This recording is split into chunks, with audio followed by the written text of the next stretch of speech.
All right. That's the last time you will be hearing that intro as it is. Welcome to episode 50, part 2, reflections on episodes 26 through 49, I guess it would be. And I'm going to just go down the list of guests I've had and share some memories. And next week, you will be hearing the new rebranded version. Not that we need rebranding, because the show is pretty effing popular, by the way. Top 1.5% of all podcasts worldwide, by the way. And we're going to keep growing from there. Got a lot of people following us on, I think, Spotify and Apple. Keep the comments coming, guys. Keep the reviews coming. They mean the world to me. I read all of them. And thank you. Really thank you for that. I don't buy fucking downloads. I don't bullshit. All these other people in this podcast space, dude, they're on fucking Fiverr buying fake shit. Fuck them, dude. This shit's real. I'm fucking real. We're going to grow this shit the motherfucking right way, and that's what we're doing. Let's just jump into this thing, guys. I'm going to go through my reflections of these 25 episodes. Then I'm going to end it with asking myself my favorite movie or the movie I recommend. It'll be different than the one I gave you last week if you watched last week's episode. Episode 26, we had Jason Waller. He goes by Waller Bam, and Jeremy Gardner. I'm going to be careful with what I say here because Jason's a good dude. He had a solar company, he's a good guy. And I mean, I got along with him, I should say. I don't know. He's accused of not being such a good guy, but he built a solar company that ended up, going, and he claims he had a $600 million valuation at some point, and then it went to zero, and he blamed Generac and all this other shit. And I think he's indicative of people in the solar industry. I could tell you right now, there's a lot of people in the solar industry that are kind of salespeople, quick buck kind of people, and don't necessarily always do shit the right way. I'm not saying he didn't do shit the right way, but there's a lot of people in a very unregulated industry making maybe too much money. And for a lot of them, the world has come crashing down a bit, unfortunately. And I think it's going to continue to happen in solar because there's too many shady motherfuckers out there. Again, I'm not saying Jason's one of them. He really blamed Generac for his issues on that. But, since I've been on this with since I had Jason on the show, I got to tell you, one of the things I learned in that episode is to never underestimate, the lengths people will go for optics. Let's just say this. Jason on his podcast repackaged my interview of his PR person asked me for the clips, the footage of our show before I did it. And then the same day I released his show, he took all of my raw footage, rebranded it as his own show, and then put it up on his podcast with me interviewing him on his show, but it had his intro and his outro. And it was my files of me interviewing him for 2,000% raise. I thought that was really strange. But what was interesting about it was he knows that we're on social media together. He knows I was going to see it. His PR person had to have known that too. So I guess they just think that that's an okay thing to do. And I really didn't give a fuck because whatever, it's the same show and it's just me out there having more exposure, I guess. But I just thought it was kind of a strange thing to do. And then he claims his podcast is in the top 0.5% now. And if you listen to my earlier comments about people getting addicted to doing things like buying followers, buying likes, buying fake comments, buying Fiverr downloads, all that kind of stuff. Not saying that he did that, but there is a lot of people out there that do shit like that. And at the end of the fucking day, what do you really have then? You have a bunch of fucking fakeness to fool the fucking morons that fucking believe in your fake bullshit. Okay? And I don't know. I just fucking keep it real, and I'm going to keep keeping it fucking real. All right? So again, that's not pointed directly at Jason. It's more directed at the industry, especially when you tie that into solar. But Jason actually is, we got along pretty damn well. It was just a couple little things I learned on that piece. Never to Never to assume, I suppose you should say. Also had Jeremy Gardner on that episode. Young NFT guy came in and started explaining to us crypto and all that shit. I like that. I was very skeptical about him being on there. So I kind of put him as a secondary guest with another episode. Him and Jason were on the same episode, but I got to tell you, Jeremy, I think, was fucking great on that episode. And Jason was too, by the way. Jason was a smart guy. He talked through his valuation in private equity. He talked about how he was under a letter of intent, and then he switched it, and you're not supposed to do that. He told the lawyers to go fuck themselves. He did really have some good information, and unfortunately, everything just crashed down with his industry, which he blamed on Generac. Shifting gears here, episode 27. It was the beginning of me and Bob Menery's love affair, I guess some would say. We've had quite the I guess you could say relationship on social media over the past several months. We've done some cool shit together, and Bob's a good guy to know. He's a funny motherfucker, but he is a good fucking guy to know. And anybody that knows him, say what you want about him. He's a funny guy to have in your arsenal of relationships. Let's just say that. Bob really helped the show out too a lot. He boosted the downloads up, and we kind of stayed up from there. Once Bob got on, it kind of kept going in that direction. He gave it a little injection. Episode 28, Austin Eckler, the starting running back for the LA Rams, man. That was a pretty cool feather in my cap. We talked about some cool shit. He's not only a running back and an NFL star, he's also a fucking underdog, man. And no one thought he was going to be able to make it. And he's doing big things. Good for him, man. And he is also a venture capitalist, or an angel investor, I should say, as well as an entrepreneur himself, doing some stuff in the technology space. So hats off to Austin. Included on that episode, Colleen McNutt. I was getting down on myself for not having enough females on the show, and I had Nancy Gianni, I had Whitney Reynolds, I had Tracy Tudor. Needed more females. And Colleen stepped up to the plate. She's great. She has a company called Lightning Fit, which, if you ask her, is going to go be selling for $1 billion one day. That's billion with a B, right, Colleen? But she's awesome, and I'm actually invested in that company too, so I'm expecting big things from her. Episode 29. Holy shit, what a good one this was. Ben Newman, continued fight, motivational speaker, and really just a freaking mind coach. This guy fucking gets after it. Works with a lot of NFL teams, a lot of college teams, and pretty powerful episode. Episode 30, you could also say started a little love affair of mine. Billy McFarland from the Fyre Festival. Man, I was going to grill him on this episode. I was going to come at him hard. And I did. And the more I did, the more he had good answers. And the more I'm like, motherfucker, you know what, dude? I give this guy a chance. And ended up flying out to New York after that episode so he could tell me his plans for Fyre Festival 2. Just do yourself a favor. Look up Fyre Festival 2, John Cerasani, Billy McFarland. And you'll see some pretty cool things that's going on with that right now. So there we go. Episode 31. I'm going to skip that. It was about my book. I just did a pre-launch episode. I was on Fox News Chicago. Pretty cool interview. It's kind of a bonus episode, if you will. Episode 32.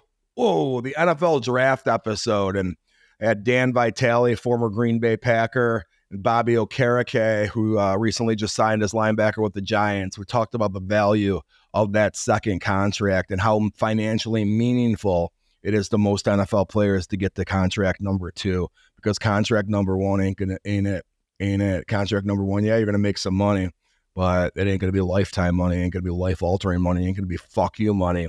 The key is to make the contract 2 and put yourself in that kind of position. So we had great conversations on that. Episode 33, Tib Khalees, a very smart guy, very cerebral guy, works with Alex Hormozy, or had worked with Alex Hormozy. Tim's just a pretty smart dude that we talked about arbitrage of money, and I really like the way he put things. Episode 34 is one of my favorites. Scott Williams, Chicago Bulls in the 90s, played in the NBA for 15 years, was a commentator down in Arizona. And he shared a hell of a story, man. He shared a hell of a story. Of course, we talked about all the Michael Jordan stories and being on those championship teams, but Bigger than that, though, he talked about how his father murdered his mom when he was playing for Dean Smith at the University of North Carolina, and how he got that knock on his dorm room door for the news. And he really opened up with a new book he wrote that really talks about trauma, talks about domestic violence, and he decided to do it during COVID. He was bored because, you know what, I got to put this story out there. So here he is 30 years fucking later talking about something that he never really openly talked about to anybody. Pretty fucking cool. Check out his book. That's Scott Williams. Episode 35, the final episode with Randy Couture from the UFC. We did a part 3 of that.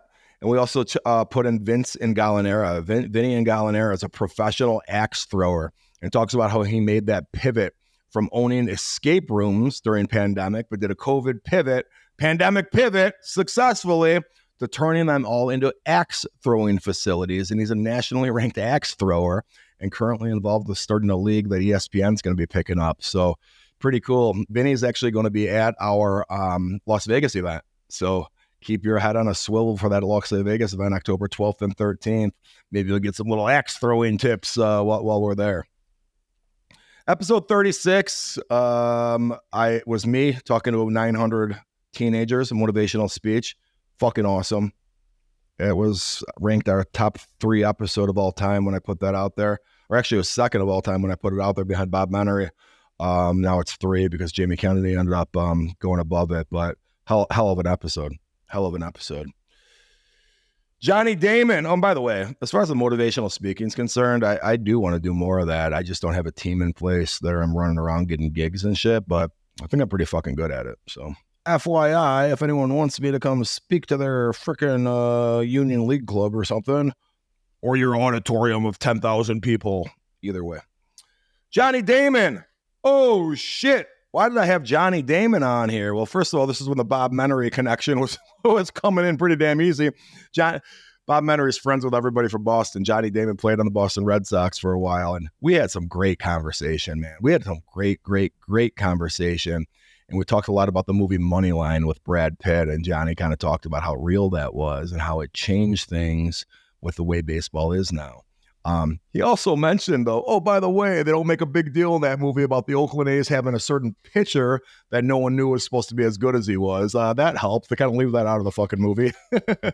But Johnny came on because he was on Below Deck, the reality show, and I was also on it. So we thought we would compare some Below Deck notes. And my favorite from that episode with him was he goes, dude, they got me. I asked somebody to piss. I go, will somebody please piss on me? Because he got stung by a jellyfish. And they superimposed his voice throughout the whole episode. Like when we'd walk into a room and around a table, will someone piss on me? Will someone? They made it sound like he said it like 12 times, like a pervert. And he was just said it the one time. Thought that was pretty fucking funny. They kind of did that to me too, by the way.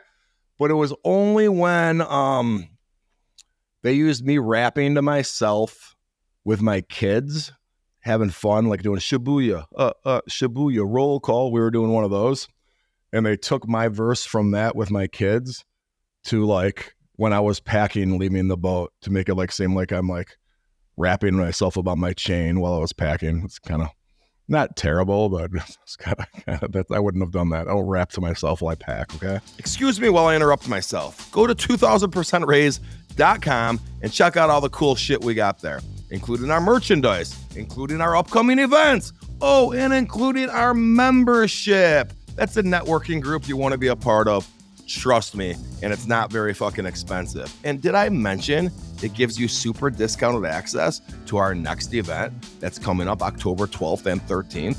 It's a mastermind in Las Vegas. 2000percentraise.com. Check it out.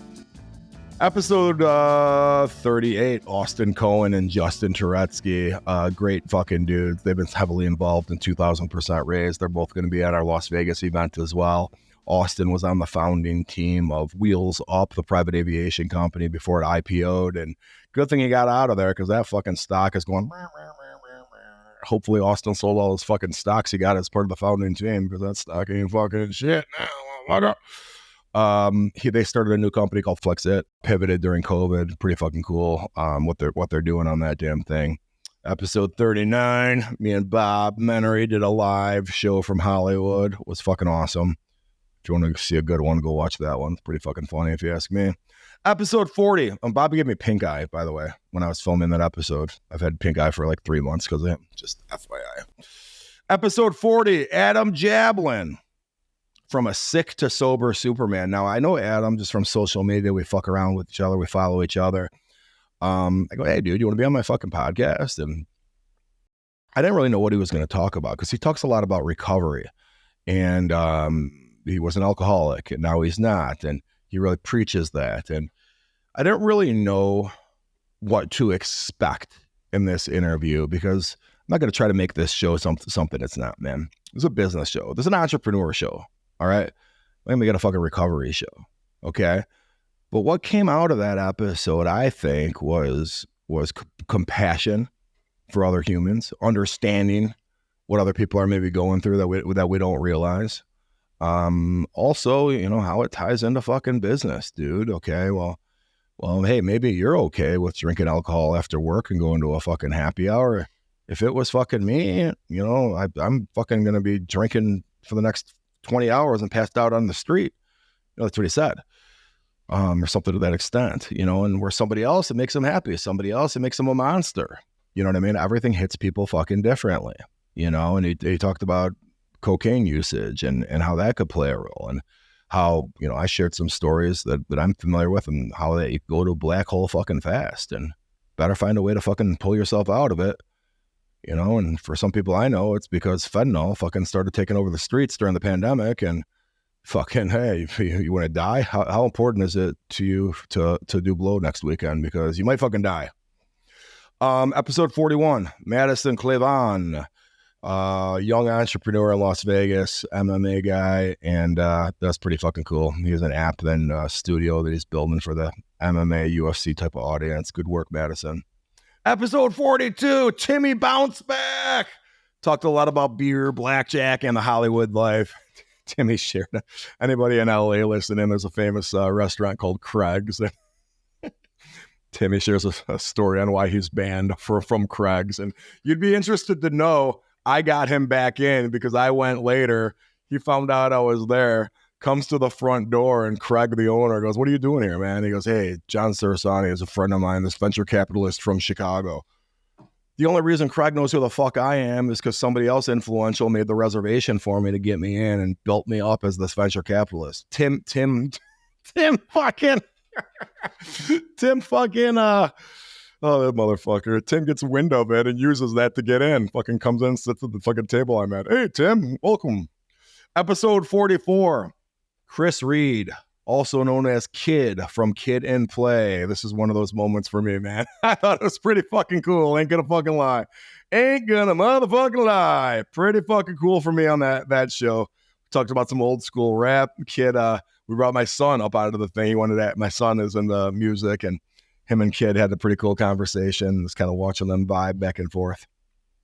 Oliver Trevena, great fucking dude. He might be involved in the LA event. Depends what his work schedule is, but the Vegas event.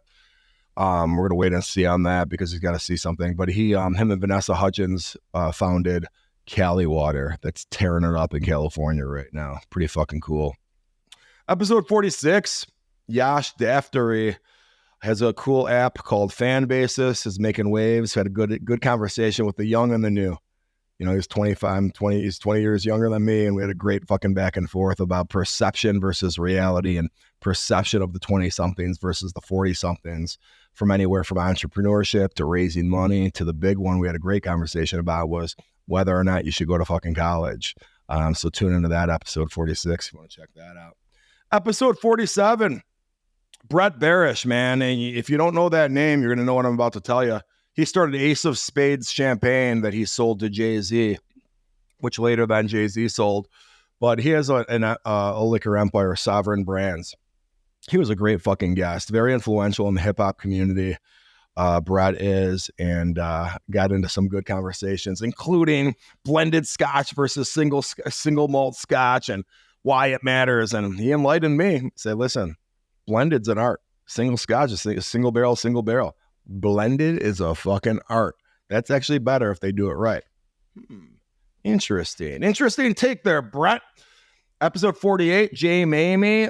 He's a great fucking dude. Talk about his fucking story coming up from the fucking streets in Spanish Harlem, and living in, having foster parents, later adopted him, and later in life meeting his actual biological parents. And it had just happened recently, and we talked about that, and he's like, dude, I never knew how thankful I was for those people who adopted me, because my biological siblings that didn't get adopted by my mom, they're either dead or in rehab or in jail.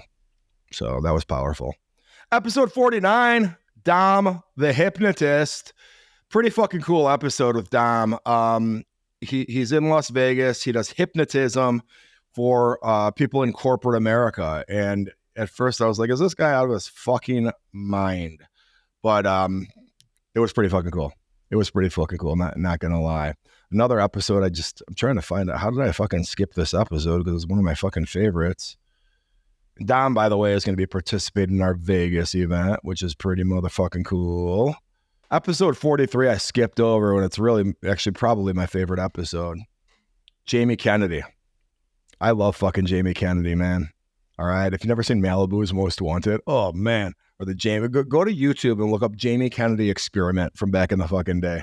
I mean, it's fucking funny. It's fucking funny. He was doing these prank shows before all these motherfuckers out there now. Everyone's running around doing it. He was one of the first. He was one of the best at it. Fucking hilarious. And, my dumbass for everyone's like, did you ask him about Scream? I forgot he was in the fucking movie Scream. One of his bigger roles. Like, hey, I fucking left that out, buddy. Sorry. Had a great fucking conversation, though. Bob Menery co-hosted that episode with me. I kind of need... Bob wasn't going to, but he was staying at my condo at the fucking time. So I'm like, dude, listen, I'm trying to get Jamie Kennedy. Bob didn't know who Jamie was for some reason. I'm like, Bob, we'll get your fucking head out of your ass, buddy. Malibu's Most Wanted. I was like, Malibu's Most Wanted? What? Oh, he's in that? Fucking motherfucker. Do you even know what Malibu's Most Wanted is? Whatever. Anyway, I had to use Bob's involvement, I think, to get to get Jamie on the show. I don't know if he would have done it if it was just me. But, I think that speaks to volumes that people are willing to do me favors, including Bob in that situation. And Jamie probably fucking knew. But, it's just been a good overall experience, all of these episodes. We're 50 episodes in now, really more. I just numbered them that way. And it's been a hell of a ride, man. It's been a fucking hell of a ride. And, we're rebranding things for the next 50. And I think you'll like it. And not that we need a fucking rebrand, but give it a little fucking street. Give it a little motherfucking edge. I already have 2 of the episodes. Wait, I got to get on it, man. I only got 2 filmed, but I'm going to do 2 more next week. I'm going to try to do more live episodes too. But you'll see us coming out the gates hot. Coming out the gates motherfucking hot. All right? Thank you all for being a part of this fucking journey. I really do appreciate it. I want to end the show with asking myself this. John, what is a movie you recommend to the 2,000% raise audience? Got a couple minutes. Share my thoughts on a few here. All right. I said Little Miss Sunshine last week, and I gave my reasons why. All right. That's as an adult, it kind of hit me. Oh, wow. About family sticking together and that modern family life with people over here, people over there, all this shit, and a gay uncle, whatever. You know what I mean? Everyone's still coming together at the end of the day because they're a family. I'm going to go with 2 for me, and I'm going to pick 2 that really impacted me as a child. All right. The first one is The Outsiders. I know that movie front and back, sideways and forward, every motherfucking which fucking way, motherfucker. And I had a chance to interview Rob Lowe, by the way. He canceled last second. Well, John, what does Rob Lowe have to do with The Outsiders? He was in it, motherfucker. He was Soda Pop. A lot of people don't realize that. Tom Cruise was in it too. Everybody knows Ralph Macchio and Patrick Swayze, but there's other motherfuckers in there too, man. It's a great, great, great motherfucking movie. Okay? Know that. The other movie I'm going to recommend is Boys in the Hood.